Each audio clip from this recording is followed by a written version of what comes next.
Good evening, Fernwood. I'm Neil, and I am taking a 325-day journey through the entire series of Mary Hartman, the obscure and very strange soap opera from the 1970s.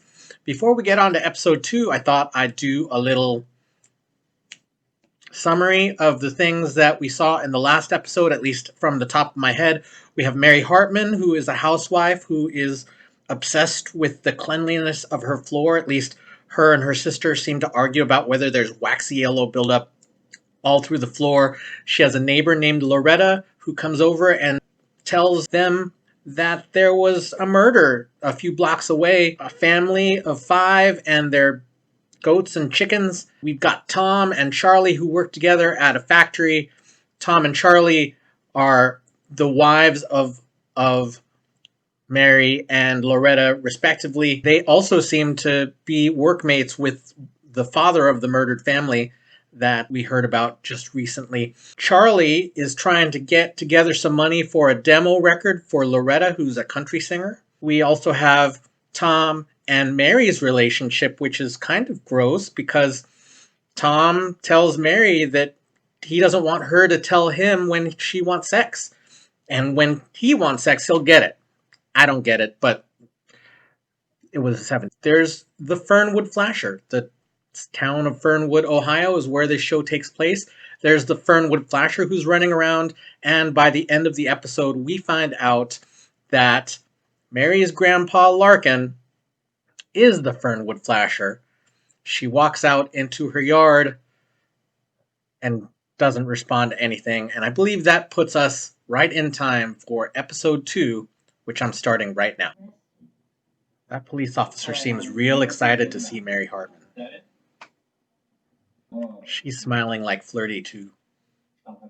There's chemistry. The cop stomps on the floor.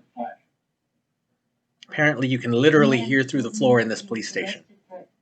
I think a few years later there'd be a streaking craze in America. Like, it was very hot to run around through public events naked. It's a very different time. Grandpa Larkin exposed himself in the schoolyard to a lunch lady. He's definitely wearing a flasher coat. Oh, and not a lower layer. I mean, it's covered up with a coat. He does have a shirt and tie on, garters on his sock. Chemistry. I think Grandpa flashed the cleaning lady on the way out, back in the lunchroom. They call me the engineer, and I'm riding the train to heaven. I got a mother and a father and a chicken and a goat. Riding the train to heaven. Oh, it's Kathy. And looks like Kathy's mom, and Kathy and Mary's mom. Oh, Mom was talking to the plant that she was watering. Oh, Mary comes home with Grandpa Larkin.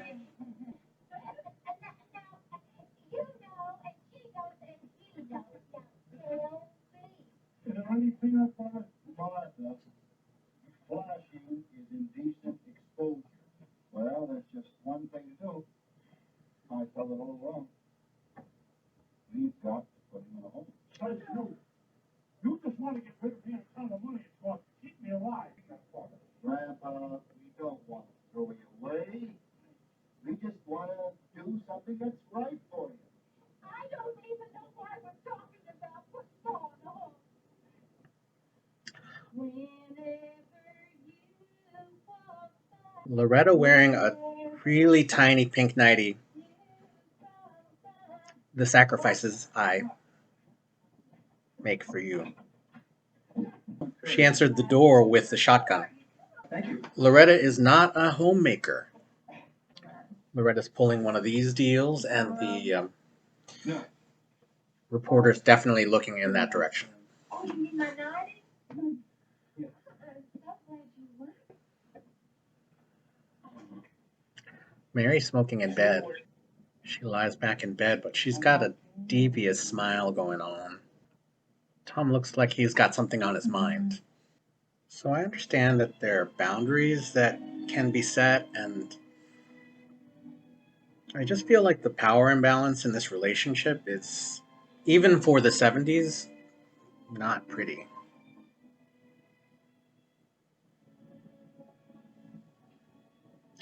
They need they need therapy. He's real guilty for something. Could be that he's impotent. I'm just guessing, but also they haven't talked about it. It hasn't come out. Oh, that was a quick episode. So we've got Kathy finally gets a little bit of a story. She's a schoolgirl. I'm not sure if that means high school or college, but she's definitely a schoolgirl that meets a guy who tends bar, so he's got to be over 21. He's She's skipping school to hang out with him. She's in love with him. Apparently, she's in love with a lot of people. We've got Mary Hartman and Tom, whose relationship is still kind of skidding. We've got some chemistry between Mary Hartman and the police officer at the station. They were smiling real flirty at each other. We have Charlie and Loretta. We have Loretta really kind of digging into her story. And we have Grandpa Larkin, who doesn't want to be put out of his home because, apparently in the 1970s, that was literally the only thing you could do with an elderly person in your family. That is episode 2 of Mary Hartman, Mary Hartman. Thank you for joining us, and we will see you tomorrow night in Fernwood.